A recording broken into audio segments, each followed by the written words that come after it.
بظاہر نظر نہیں آتا. آپ یہ دیکھیے ہمارے انسانوں کے تاریخ میں دیکھیے، ہمارے رویوں میں دیکھیے، ہمارے تعاملات میں دیکھیے، ہمیشہ مونچھیں بڑی کر کے تکبر کا اظہار کیا جاتا ہے. داڑھی بڑی کرنے سے نہیں ہوتا. اور جب مونچھیں بڑی کی جاتی ہیں تو لازماً داڑھی چھوٹی کی جاتی ہے، اس لیے کہ وہ جو بڑی چیز ہے اس کو مزید بڑا یا نمایاں کیا جائے. اگر داڑھی بھی بڑی ہو، مونچھیں بھی بڑی ہو، تو ہم عام طور پہ دیکھتے ہیں کہ لوگ یہ کام نہیں کرتے، لیکن بڑی بڑی مونچھیں رکھتے ہیں. تو آپ نے فرمایا کہ اگر کچھ بڑھانے کا شوق ہے تو داڑھیوں کو بڑھا لو، مونچھوں کو چھوٹا رکھو. یہ جو روایات ہیں رسول اللہ صلی اللہ علیہ وسلم سے اس بات کی، یہ عبداللہ بن عمر رضی اللہ تعالیٰ عنہ سے بھی ہمیں ملتی ہیں اور بھی صحابہ سے ملتی ہیں. مثلا میں ایک بڑی مشہور روایت آپ کی خدمت میں رکھتا ہوں، یہ صحیح مسلم 259 اس کا رقم ہے. رسول اللہ صلی اللہ علیہ وسلم نے فرمایا ان مشرکوں کی پیروی نہ کرو، اپنی مونچھیں چھوٹی کرو اور اپنی داڑیاں بڑھاؤ. اسی طرح ایک اور حدیث میں سیدنا ابو ہریرہ رضی اللہ عنہ کی نسبت سے آتا ہے کہ رسول اللہ صلی اللہ علیہ وسلم نے فرمایا اپنی مونچھیں چھوٹی کرو اور داڑیاں بڑھاؤ اور ان مجوسیوں کی پیروی نہ کرو. ان مجوسیوں کی پیروی نہ کرو، یہ بڑی اہم بات ہے. مسند احمد رقم 8785 میں بات نقل ہوئی ہے. گویا اللہ کے پیغمبر نے یہ بتایا ہے کہ اگر تم نے تکبر اپنایا اور تکبر کی وجہ سے یہ کام کیا تو یہ عادت اصل میں غیر مسلموں کی تھی، اس زمانے کے مجوسیوں کی تھی، اس زمانے کے مشرکوں کی تھی. یہ کام نہیں کرنا. اور اگر کچھ کرنا ہی چاہتے ہو تو داڑھی کو بڑھا لو اور مونچھیں کم کرو. یہاں ہم یہ دیکھ سکتے ہیں کہ اللہ کے پیغمبر یہ نہیں کہہ رہے کہ لازمی داڑیاں بڑی کرنی ہیں، بلکہ جو آگے فرمایا کہ ان مجوسیوں کی پیروی نہ کرو، ان مشرکوں کی خلاف ورزی کرو. تو اس سے بات بالکل واضح ہو جاتی ہے کہ جس مقصد سے انہوں نے یہ کام کیا تھا اس مقصد سے ہمیں اتفاق نہیں ہے. ہمارا دینی نظریہ، ہمارا اصول قرآن مجید کی ہدایت اس سے ہم آہنگ نہیں ہے. تو یہ پہلی قسم کی حدیث ہے. اب آتے ہیں دوسری قسم کی ان روایات کے بارے میں جن میں داڑھی کا ذکر ہے. یہ دوسری قسم کی روایات کیا ہیں اور ان میں کیا چیز زیر بحث ہے، اس کو ہم جانتے ہیں. دیکھیں جو دوسری قسم کی حدیث ہیں اس میں رسول اللہ صلی اللہ علیہ وسلم لوگوں کو، اہل ایمان کو، اپنے ماننے والوں کو اہل کتاب کی بعض بدعات کے بارے میں خبردار کر رہے ہیں، ان سے روک رہے ہیں، اس میں متنبہ کر رہے ہیں. یہ جو اہل کتاب تھے ان میں بڑی بڑی مونچھیں رکھنا اور داڑھی کو چھوٹا کرنا یہ مذہبی عبادت کے طور پہ رائج تھا. یعنی انہوں نے اس کو ایک دینی نظریے کے طور پر اپنے اپنایا ہوا تھا، جبکہ یہ ان کی اپنی ایجاد کردہ بدعت تھی. اور ہمیں جانتے ہیں کہ اللہ تعالیٰ جب بھی پیغمبروں کو مبعوث فرماتا ہے تو وہ اللہ کے نام پر، مذہب کے نام پر جو بھی رائج غلط تصورات اور بدعات ہوتے ہیں ان کو ختم کرتا ہے، ان کا قلعہ کما کرتا ہے، ان پر لوگوں کو توجہ دلاتا ہے. چنانچہ رسول اللہ صلی اللہ علیہ وسلم نے مسلمانوں کو ان بدعات سے دور رہنے کی ہدایت فرمائی. اور اس حوالے سے جو احادیث ہیں ان کو ابھی ہم پڑھیں گے. آپ یہ دیکھیں گے کہ واضح طور پر اس میں مذہب کے نام پر کوئی نئی چیز ایجاد کرنا، کوئی ذاتی اختراع، اس کی مخالفت فرمائی گئی ہے.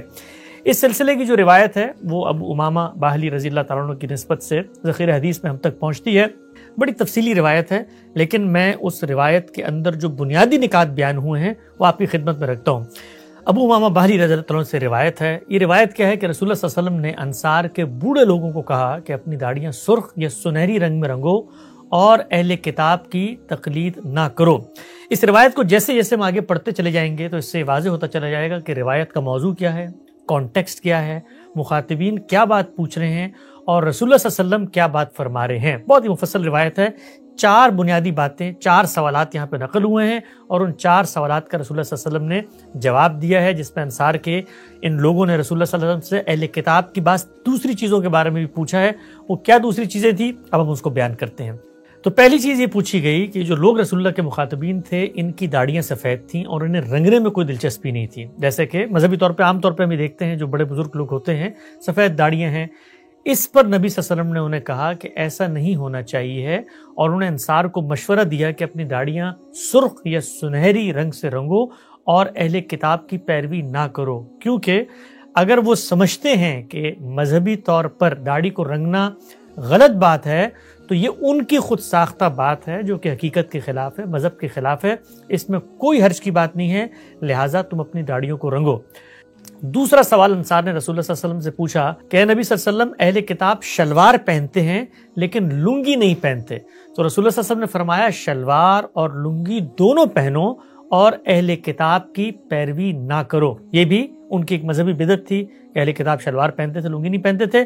تو رسول اللہ صلی اللہ علیہ وسلم سے جب سوال ہوا تو آپ نے جواب میں کہا کہ تم پر ایسی کوئی پابندی نہیں ہے، شلوار پہننا چاہتے ہو شلوار پہنو، لنگی پہننا چاہتے ہو لنگی پہنو، اس میں دینی لحاظ سے کوئی حرج کی بات نہیں ہے۔ اور پھر اسی روایت میں الفاظ آتے ہیں کہ اس معاملے میں بھی اہل کتاب کی پیروی نہ کرو۔ تیسری چیز انصار کے لوگوں نے پوچھی کہ اے نبی، اہل کتاب موزے پہنتے ہیں لیکن نماز میں جوتے نہیں پہنتے، تو نبی صلی اللہ علیہ وسلم نے فرمایا کہ جوتے اور موزے دونوں پہنو اور اس معاملے میں بھی اہل کتاب کی پیروی نہ کرو۔ گویا یہ بھی ان کی طرف سے ایک مذہبی بدعت ہے، ان کی اختراع ہے کہ وہ موزے پہنتے تھے لیکن نماز میں جوتے نہیں پہنتے۔ تو نبی صلی اللہ علیہ وسلم نے انصار کے لوگوں کو توجہ دلائی کہ اس معاملے میں بھی ان کی مخالفت کرو، گویا یہ بھی ایک بدعت ہے۔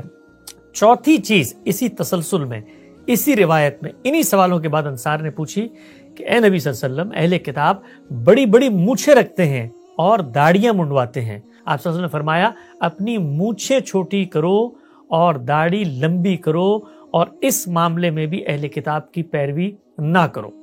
گویا یہ جو چاروں سوالات تھے، یہ چاروں سوالات ایک مذہبی بدعت کے بارے میں تھے، ایک ایسی اختراع کے بارے میں تھے جو لوگوں نے مذہب کے نام پر ایجاد کر لی تھی۔ آپ صلی اللہ علیہ وسلم ان مذہبی بدعات کے بارے میں جواب دے رہے ہیں کہ اس میں کوئی حرج نہیں اگر تم یہ کام کرتے ہو، لہٰذا تم اگر لنگی اور شلوار پہننا چاہتے ہو کوئی حرج کی بات نہیں ہے، تم داڑیاں رنگنا چاہتے ہو کوئی حرج کی بات نہیں ہے، اس طریقے سے تم موزے اور جوتے دونوں پہن کے نماز پڑھنا چاہتے ہو، اس میں بھی کوئی حرج کی بات نہیں ہے۔ اسی طریقے سے اگر وہ یہ سمجھتے ہیں کہ مونچھیں بڑی رکھنا اور داڑھی کاٹنا ضروری ہے تو تم داڑیاں بڑھا لو، مونچھیں چھوٹی رکھ لو، اس میں بھی کوئی حرج کی بات نہیں ہے۔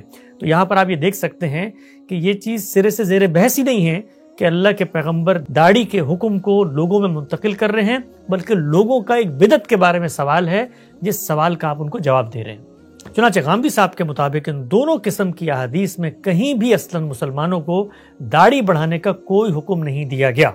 پہلی قسم میں ہم نے دیکھا کہ رسول اللہ صلی اللہ علیہ وسلم نے متکبرانہ وضاقتہ اپنانے پر تبصرہ فرمایا، اور یہ دوسری قسم کی روایات ہیں ان میں رائج بدعات کی مخالفت کی اور لوگوں کو یہ بتایا کہ ان کو اپنانے میں کوئی حرج نہیں ہے۔ چنانچہ ان حدیث میں سرے سے داڑھی رکھنے کا کوئی حکم زیر بحث ہی نہیں ہے۔ یہ ہمارا موقف ہے۔ اس موقف پر اہل علم علماء کیا کہتے ہیں اور اس پر ہمارا کیا جواب ہے، انشاءاللہ اگلی نشست میں اس کو زیر بحث لے کر آئیں گے۔ اللہ الرحمن الرحیم، السلام علیکم۔ اس گفتگو میں ہم 23 اعتراضات سیریز کے اندر زیر بحث رہنے والے موضوعات کا ایک بہت ہی اجمالی پریسائز خلاصہ پیش کرتے ہیں۔ یہ بات ذہن نشین رہے، جو لوگ علمی انداز میں موضوع کی نقطہ بہ نقطہ تنقیح کرنا چاہتے ہیں، اس کے اندر اتر کے اس کو سمجھنا چاہتے ہیں، وہ ضرور اس سیریز کو شروع سے آخر تک سنیں۔ داڑھی کا موضوع زیر بحث تھا۔ آپ نے پہلی قسط میں جانا تھا کہ دین اسلام میں داڑھی رکھنا لازم نہیں ہے، یہ غامدی صاحب کی رائے ہے۔ اس رائے کے دلائل کیا ہیں ہم نے جان لیے تھے۔ اس نشست کے اندر ہم یہ جانیں گے کہ جو رائے غامدی صاحب نے پیش کی ہے علماء کرام اس سے متفق نہیں ہیں، کیوں متفق نہیں ہیں، ان کے کیا اعتراضات ہیں، اور ان اعتراضات کا غامدی صاحب نے اپنی نشست میں کیا جواب دیا ہے، ایک خلاصہ آپ لوگوں کی خدمت میں رکھیں گے۔ دیکھیے 3 بنیادی طور پہ اعتراضات پیش کیے گئے ہیں۔ کہا جاتا ہے کہ غامدی صاحب جو بات کہہ رہے ہیں ان 3 اعتراضات کی روشنی میں ان کی بات قابل قبول نہیں ہو سکتی۔ پہلا اعتراض کیا ہے؟ پہلا اعتراض، جس طرح غامدی صاحب کا دعویٰ تھا کہ قرآن و سنت کے اندر داڑھی رکھنے کی کوئی ہدایت سرے سے مذکور نہیں ہے۔ علماء کی جانب سے کہا جاتا ہے کہ یہ بات خلاف حقیقت ہے۔ قرآن مجید کی سورہ روم کی آیت 30 سے 32 تک میں ایک ایسی ہدایت موجود ہے جس سے ہم یہ حکم اخذ کر سکتے ہیں کہ داڑھی رکھنا لازم ہے۔ پڑھتے ہیں سورہ روم کی آیت 30 سے 32، آیت کیا کہتی ہے، علماء کیا کہتے ہیں، اور ہم سب کو جواب کیا ہے۔ پہلے اعتراض کی جانب ہم بڑھ رہے ہیں۔ ارشاد فرمایا، سو ایک خدا کے ہو کر تم اپنا رخ اس کے دین کی طرف کیے رہو، تم اللہ کی بنائی ہوئی فطرت کی پیروی کرو جس پر اس نے لوگوں کو پیدا کیا۔ اللہ کی بنائی ہوئی اس فطرت میں کوئی تبدیلی نہیں ہو سکتی۔ یہ آیت آپ نے پڑھ لی۔ اس آیت کو پیش کر کے ہمارے علماء اکرام یہ دعویٰ کرتے ہیں کہ آیت میں یہ کہا گیا ہے کہ اللہ نے جس فطرت پہ تمہیں پیدا کیا ہے اس کی پیروی کرنی ہے اور فطرت کو تبدیل نہیں کرنا۔ چنانچہ داڑھی انسانی جسم پر فطرتاً نمودار ہوتی ہے۔ اگر انسان داڑھی کاٹتا ہے تو گویا یہ اللہ کی تخلیق اور اس کی بنائی ہوئی فطرت کی خلاف ورزی کرتا ہے۔ چنانچہ قرآن مجید انڈائریکٹلی ہی صحیح لیکن انسان کو داڑھی رکھنے کی ہدایت کرتا ہے، اس لیے کہ داڑھی فطرت ہے اور فطرت کو تبدیل نہیں کیا سکتا، اور داڑھی کو کاٹنا در حقیقت فطرت کو مسخ کرنا ہے۔ اس اعتراض کا کیا جواب ہے؟ دیکھیے اس اعتراض کا جواب یہ دیا غامدی صاحب نے کہ اگر ہم اس آیت کا سیاق و سباق دیکھیں، اس کا کانٹیکسٹ دیکھیں، تو معلوم ہوتا ہے کہ یہ آیت جسمانی شکل و صورت میں تبدیلی کی بات ہی نہیں کر رہی، بلکہ یہاں توحید کا ایک تصور زیر بحث ہے۔ توحید اور شرک کے پس منظر میں یہ بات ہو رہی ہے۔ رسول اللہ صلی اللہ علیہ وسلم کی بعثت کے وقت لوگ شرک کے گناہ میں مبتلا تھے، یہی وجہ ہے کہ قرآن میں شرک کی مذمت کی گئی ہے اور توحید کی طرف بلایا گیا۔ اس آیت میں بھی یہی بات کہی گئی ہے کہ شرک انسان کی فطرت کے مطابق نہیں ہے، جبکہ توحید انسان کی فطرت کا حصہ ہے۔ اس آیت کا اگر آپ کانٹیکسٹ دیکھیں، آگے پیچھے سے دیکھیں، سیاق و سباق کو دیکھیں، تو آیت کو پڑھتے ہی یہ بات واضح ہو جاتی ہے کہ قرآن لوگوں پر یہ زور دے رہا ہے کہ توحید وہ چیز ہے جو آپ کے اندر فطری طور پر موجود ہے، اور جب آپ توحید کو ترک کر کے شرک کو اختیار کرتے ہیں تو گویا آپ فطرت کے ان حاصلات اور فطرت کی اس رہنمائی کی مخالفت کرتے ہیں، اس کی حمایت نہیں کرتے۔ آئیے ذرا اس آیت کو اوپر نیچے سے ملا کر پڑھتے ہیں کہ آیت خود کیا بتاتی ہے کہ یہاں پر کیا توحید کا موضوع زیر بحث ہے۔ تو ارشاد فرمایا، سو ایک خدا کے ہو کر تم اپنا رخ اس کے دین کی طرف کیے رہو، تم اللہ کی بنائی ہوئی فطرت کی پیروی کرو جس پر اس نے لوگوں کو پیدا کیا ہے۔ اللہ کی بنائی ہوئی اس فطرت میں کوئی تبدیلی نہیں ہو سکتی، یہی سیدھا دین ہے، لیکن اکثر لوگ نہیں جانتے۔ اس کی پیروی کرو، تم سب اللہ کی طرف متوجہ ہو کر اور اس سے ڈرتے رہو اور نماز کا اہتمام رکھو، اور مشرکین میں سے نہ ہو جاؤ، ان مشرکین میں سے جنہوں نے اپنے دین میں تفرقہ ڈالا اور گروہوں میں بٹ گئے، ہر گروہ اسی میں مگن ہے جو اس کے اپنے پاس ہے۔ دیکھیے آیت کو پڑھنے سے یہ بات 2 اور 2 4 کی طرح واضح ہو جاتی ہے کہ یہاں پر کیا چیز زیر بحث ہے۔ چنانچہ جو استدلال اس آیت سے کیا جاتا ہے کہ داڑھی بھی انسانی جسم پہ اگاتی ہے اور داڑھی کو کاٹنا فطرت کی تبدیلی اور قرآن مجید اسی کی ممانعت کر رہا ہے، تو آیت کے اندر سرے سے ایسی کوئی چیز زیر بحث ہی نہیں ہے۔ اب آتے ہیں دوسرے اعتراض کی طرف۔ ایک دوسرا اعتراض یہ کیا جاتا ہے کہ غامدی صاحب جو نقطہ نظر پیش کر رہے ہیں، کچھ دیگر روایات اس نقطہ نظر کی تردید کرتی ہیں۔ گویا کچھ دیگر روایات میں رسول اللہ صلی اللہ علیہ وسلم سے منسوب بعض احادیث میں مختلف بات بیان ہوئی ہے۔ چنانچہ اگر ہم غامدی صاحب کی بات مانے کہ داڑھی کا حکم دین میں نہیں ہے، تو پھر ان روایات کا کیا کیا جائے گا جو اس سے مختلف بات بیان کر رہی ہیں؟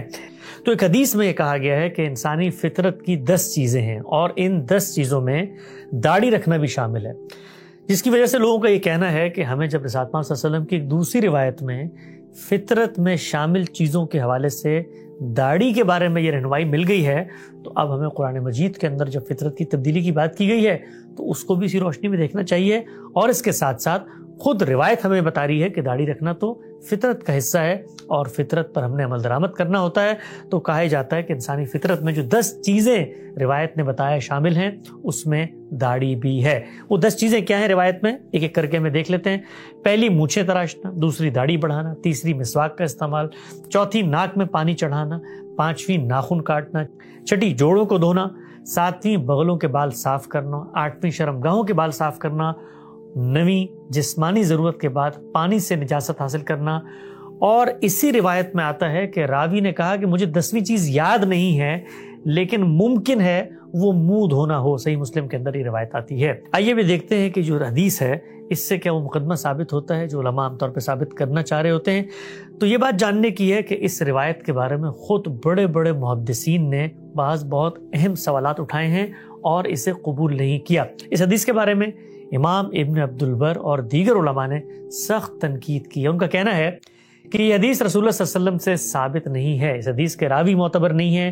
مزید یہ کہ راوی یہاں 10ویں چیز کو یاد نہیں رکھ پایا، اس وجہ سے یہ بات قابل اعتبار نہیں ہے کہ جو باقی چیزیں اس نے بیان کی ہیں وہ بھی اسے مستحضر۔ اور اس کے برعکس علماء یہ کہتے ہیں کہ ہمیں ایک اور حدیث ملتی ہے جس میں انسانی فطرت کے بارے میں 5 چیزیں بیان کی گئی ہیں۔ گویا یہ جو 10 چیزیں بیان کی گئی ہیں یہ وہاں نہیں پائی جاتی، اور وہ جو روایت ہے وہ عبداللہ ابن عمر رضی اللہ تعالیٰ سے منقول ہے اور صحیح بخاری جیسی ایک بڑی عظیم کتاب میں بھی ہے۔ وہ روایت کیا ہے؟ وہ روایت یہ ہے کہ عبداللہ بن عمر نے رسول اللہ صلی اللہ علیہ وسلم سے نقل کیا ہے کہ انسانی فطرت میں 5 چیزیں شامل ہیں: ختنہ، شرمگاہوں کے بال صاف کرنا، مونچھیں تراشنا، ناخن کاٹنا اور بغلوں کے بال صاف کرنا۔ اس حدیث میں داڑھی رکھنے کا کوئی ذکر نہیں ہے۔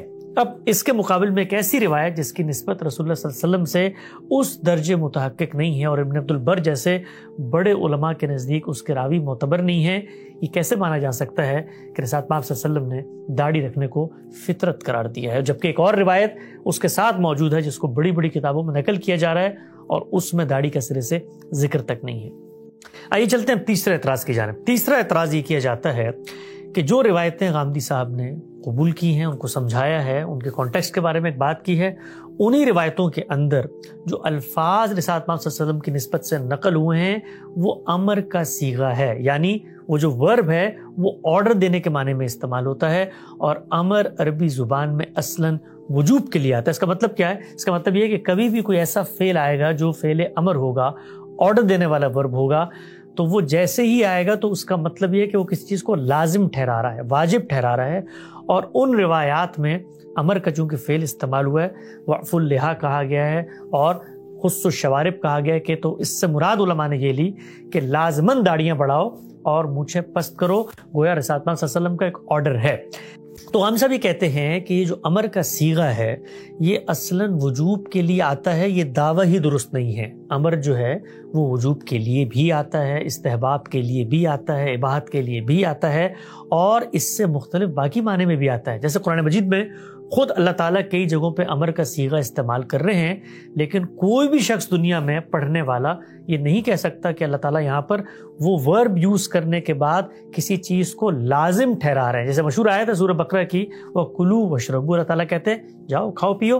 اب ہر کوئی آدمی جانتا ہے کہ یہاں اللہ تعالیٰ ہم مسلمانوں پر لازم نہیں کر رہے کہ ہم جائیں اور لازمی طور پہ کھائیں، سب یہی کہتے ہیں کہ یہاں پر امر وجوب کے لیے نہیں ہے، اباحت کے لیے ہے۔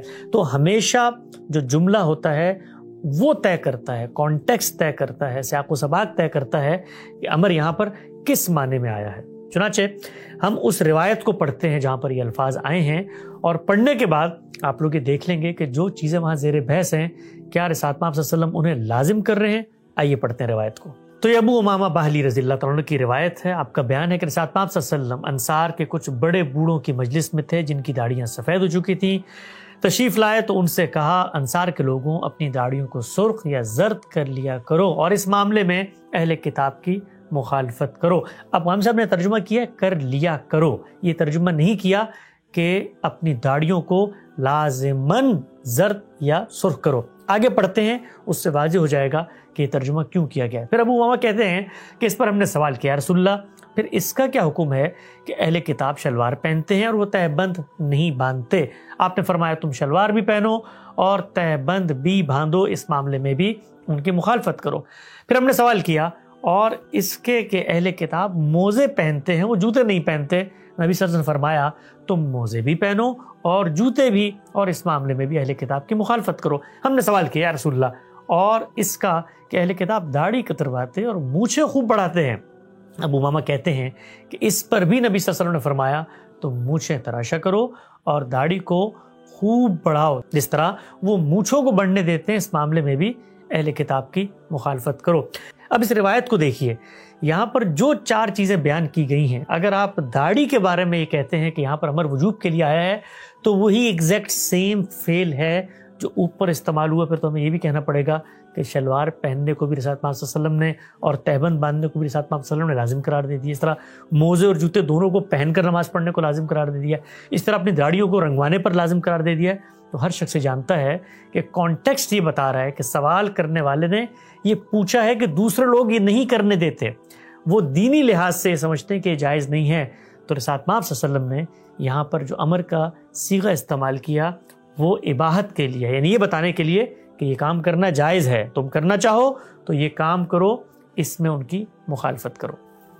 اس پوری بحث کو سننے کے بعد خلاصہ کلام کیا ہوا؟ خلاصہ کلام یہ ہوا کہ غامدی صاحب داڑھی رکھنے کو اسلام کا حکم نہیں سمجھتے، کیونکہ دین سے ایسا کوئی حکم ثابت نہیں ہے، نہ قرآن میں اس کا کوئی ذکر ہے، نہ سنت میں۔ جہاں تک حدیث کا تعلق ہے تو وہاں اس کا ذکر ہدایت یا حکم کے طور پر نہیں، بلکہ دو صورتوں میں رسول اللہ صلی اللہ علیہ وسلم نے اس کا ذکر کیا، ایک متکبرانہ طریقے پر مونچھیں بڑی اور داڑھی چھوٹی رکھنے والوں پر ناپسندی کا تبصرہ کیا ہے، اور دوسری صورت میں بدعات کی مخالفت کی ہے۔ یہاں یہ چیز پیش نظر رہے کہ ان احادیث سے ہٹ کر دین کی جو ایک مستقل روایت ہے سنت کی، اس میں اللہ کے پیغمبر نے مونچھوں کو پست رکھنا، مونچھوں کو تراشنا، اس کا ایک الگ سے حکم جاری فرمایا ہے جو ان روایات میں زیر بحث نہیں ہے، اور اس کی کیا وجہ ہے اس کو آپ غامدی صاحب کی کتاب میزان میں پڑھ سکتے ہیں۔ اقول قولی ھذا واستغفر اللہ لی ولکم ولسائر المسلمین۔